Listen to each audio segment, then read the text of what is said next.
अगर आपके पास कम समय है तो आप थोड़ी सी लाइन लगती है या आपके अपने पैसेंजर वो आपका स्क्रीन कराने में, और उस समय की बचत हो सकती है और आप जल्दी ही जो है आप अपने बोर्डिंग गेट के पास पहुंच सकते हैं। ये डिजी यात्रा का एक जो लाभ है, पूरे 12 वर्ष में ये हम कैसे कैसे आगे बढ़े हैं, इन चीज़ों के बारे में पूरी एक तरीके से प्रदर्शनी हमारे एयरपोर्ट पर आपको देखने को मिलेगी।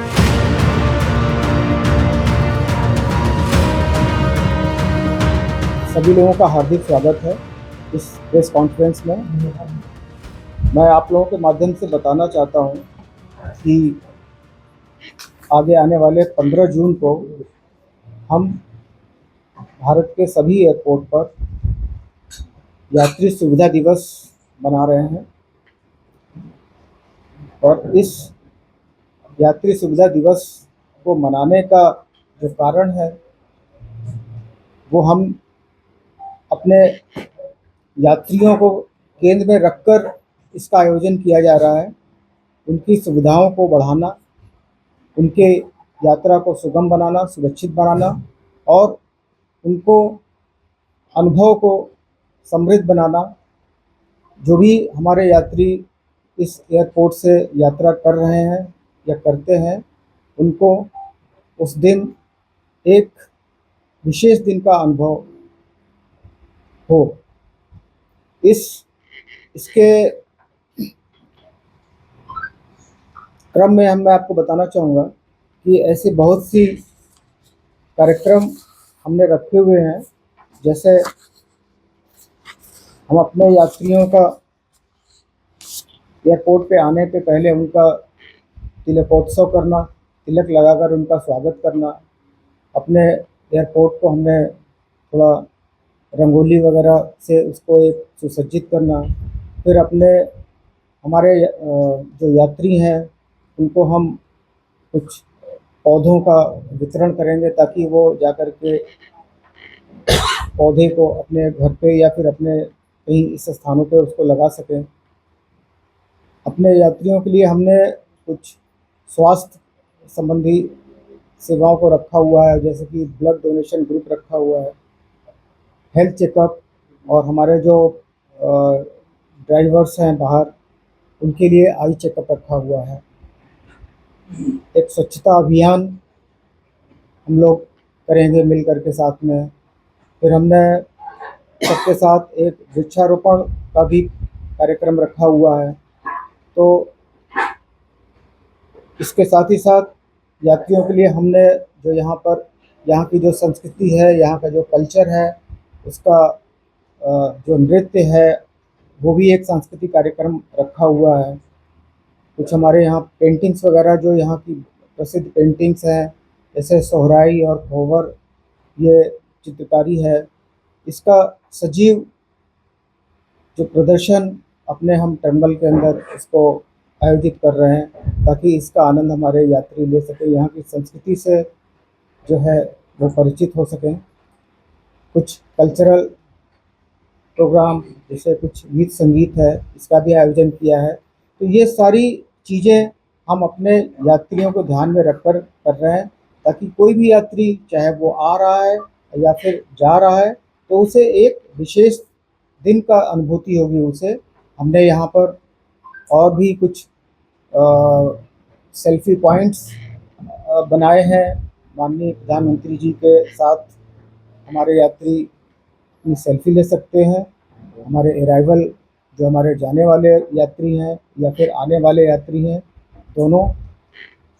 और इस एयरपोर्ट के विकास के लिए जो भी भारतीय विमानपत्तन प्राधिकरण ने जो अपने प्रयास किए हैं पिछले 12 सालों में, वो इनका पूरा प्रदर्शन आप देखेंगे कि हमारे पूरे एयरपोर्ट के अंदर जो हमारे डिजिटल मीडिया है उस पे इसका प्रदर्शन हो रहा है।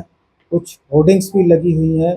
तो ये पूरे 12 वर्ष में ये हम कैसे कैसे आगे बढ़े हैं, इन चीज़ों के बारे में पूरी एक तरीके से प्रदर्शनी हमारे एयरपोर्ट पर आपको देखने को मिलेगी। और मैं आपको ये बताना चाहूँगा कि इस 12 वर्षों में धीरे धीरे हम कैसे आगे बढ़े हैं, किन किन क्षेत्रों में, तो वो मैं आपको क्रमवार आपको थोड़ा बताना चाहता हूँ।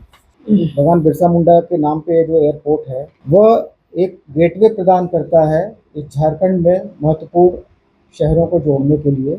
सभी महत्वपूर्ण शहरों की कनेक्टिविटी यहाँ से है, तो ये एक काफ़ी महत्वपूर्ण एयरपोर्ट इस झारखंड में अपना एक स्थान रखता है।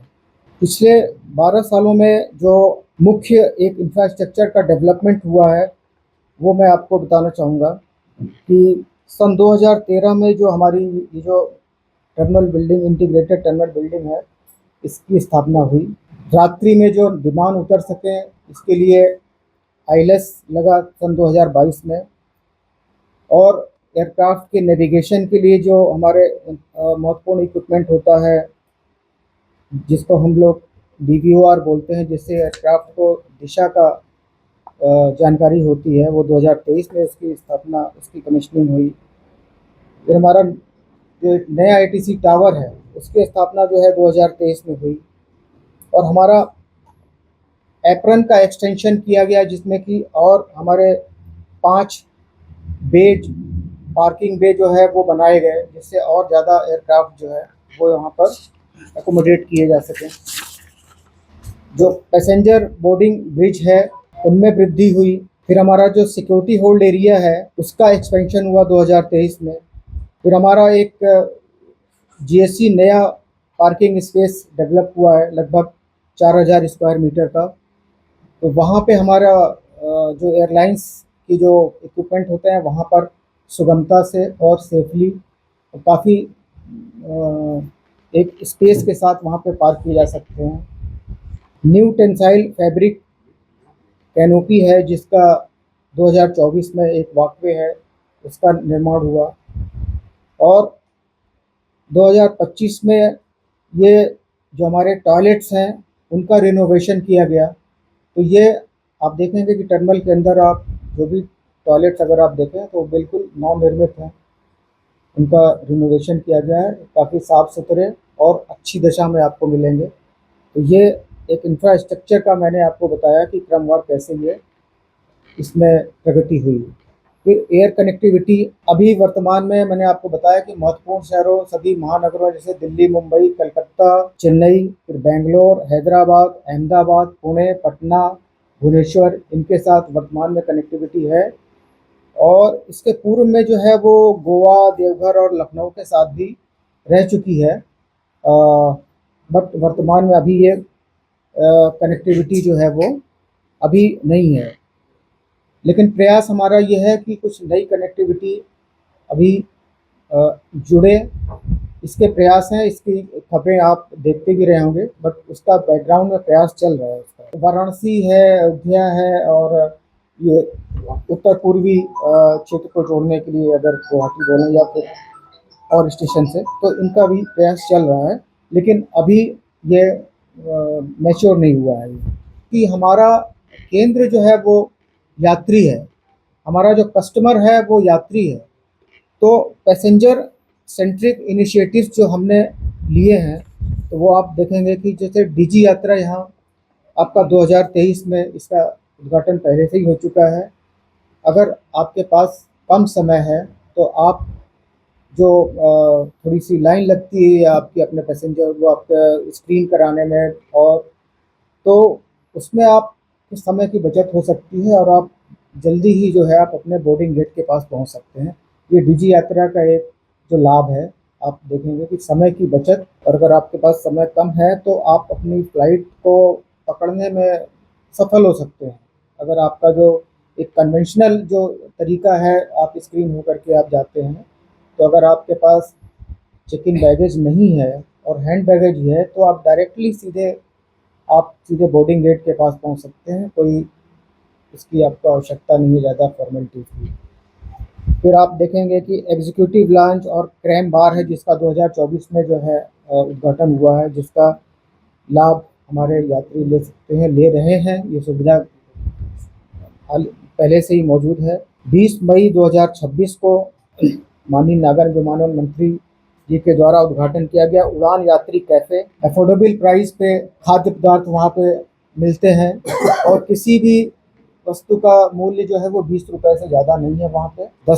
10 रुपए है, 20 रुपए है, इसी के बीच है।